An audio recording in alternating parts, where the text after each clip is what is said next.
What's up, guys? Man, first things first, I want to say it is April 5th right now, and it is currently snowing out. I am so shocked. Well, I guess I really shouldn't be that shocked. I live in like the Western New York, Buffalo area, and yeah, the weather here sometimes is very unpredictable, but I can't believe that it's snowing right now. Like, seriously, it's April. When is spring gonna finally come? Anyways, guys, the topic of this video is really gonna be talking about, some of the negative sides of having a Jeep Wrangler as a daily driver. I know I did a video talking about all the positives, why I love it, but really, thinking about it more, it's really not going to be for everyone, and that's okay. Me personally, I love it. I know to me this is a fun daily driver, but it's not going to be for everyone, like I said. But I really want to go over some of those things that some other people may find some issue with. Bear with me if you guys are out there, you have your Jeep, it's your daily driver as well, don't get offended. This is not for you. This is really for some people who are, if you're looking into and you're thinking about, getting a Jeep and you're not really sure if it's for you. So here's just some of the negative sides of it. The first thing is going to be the noise.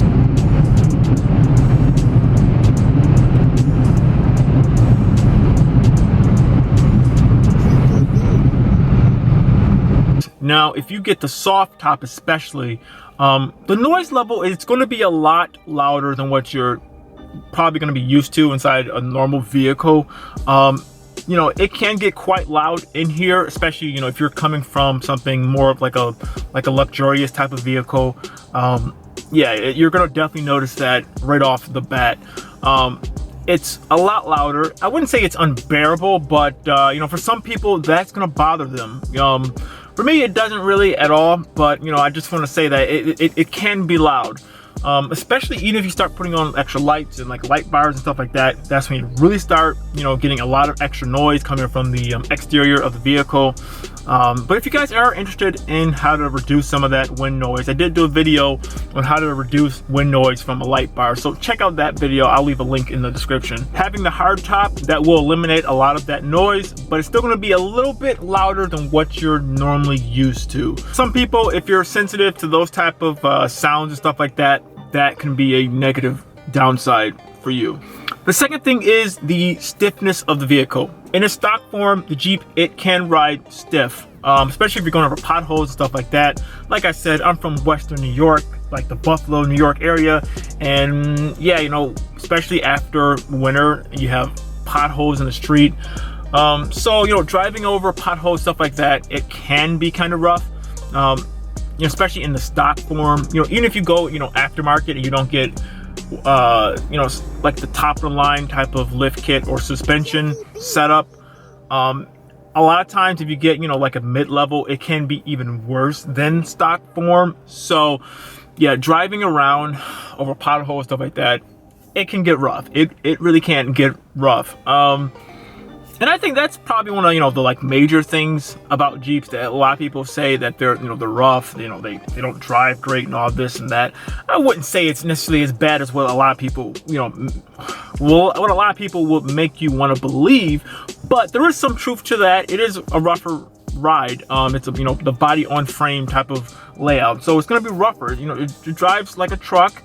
So it is going to be a little bit rougher. So if you're not used to that, maybe look towards something else. But, I do want to let you guys know that it can be a little bit rough. The third thing is going to be the engine and transmission. Now, this is kind of going into if you have like the older ones, the older JKU or the JK models. So my Jeep is a 2010. So if you're ranging from the year 2007 through 2011, that's when you had the older engine, the 3.8 liter V6, and then going from 2012 going forward, they have the new Pentastar V6, the 3.6 liter, and that has the I believe it's a 6-speed automatic, or you can get the 6-speed manual. But if you're going for a little bit of the older version, like my Jeep, the engine and transmission sometimes can be a little bit wonky. What I mean by that is transmission in this car is a 4-speed, believe it or not. So there's not that many gears. So that can get sometimes a little bit wonky if you're in like stop and go, or like that maybe not even stop and go traffic, but just sometimes when you're on the highway and you're like in between either, you know, speeding up or slowing down, sometimes the transmission doesn't quite know what to do. So sometimes you get that sensation where either it's in like the wrong gear, and you kind of get that sensation of it's almost, if you've ever like ridden a motorcycle or something like that and you're like in the wrong gear, or even, you know, say like a manual transmission car and you're in the wrong gear, you just know it's either like a surging feeling like forward or back, or, you know, it's a weird sensation. That doesn't happen that often, but, you know, it's just like every now and again, if you're, you know, about to floor it, you know, the transmission thinks you want to downshift and go, but you don't fully. Sometimes, you know, it'll downshift for you, and then it's like you're in that kind of in between state. That doesn't really happen that often, but you know, that's something to note. I will say the older engine, this has only 205 horsepower, so it's not necessarily the quickest thing out there in the world. But once again, if you're buying a Jeep, you're not really buying it for, you know, straight line performance. You're buying it for the off-road abilities. But yeah, that's something that you do want to mention. And the newer Jeeps, you know, rounding out the JK and the JKU model, and now even inside the new JLs, you know, well, inside the JLs they have the new 8-speed automatics, which are so much better. But inside the older, you know, 2012 through 2017, that had the 6-speed automatics, which were a lot better, and it had the Pentastar V6. That's a lot better than, you know, the outgoing gear, engine, and transmission. You know, it gives you a lot more horsepower. So, but once again, it's not the quickest thing off the line. Once again, you're not buying a Jeep for the straight line speed or anything like that. You're really buying it for the off-road ability, and you're buying it to take it off-road. But let's face it, most people, you know, you're not going to be doing that every single weekend.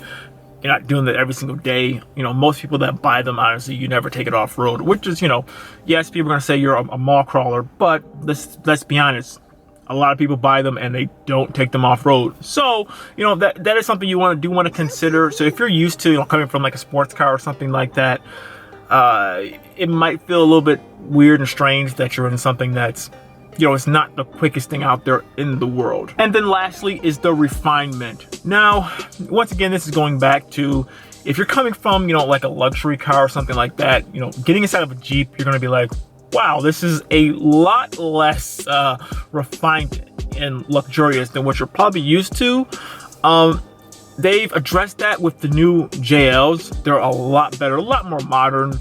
But even, you know, going back to like, you know, just the previous generation JKs, when they had the updated interior, the interior was, it's okay. But if you're comparing it to something else, you know, like a Tahoe, or, you know, something, you know, like super like luxurious or something like that, you're going to be finding that you're going to be missing some features, and, you know, maybe it's not going to be as nice of a interior as some of these other vehicles.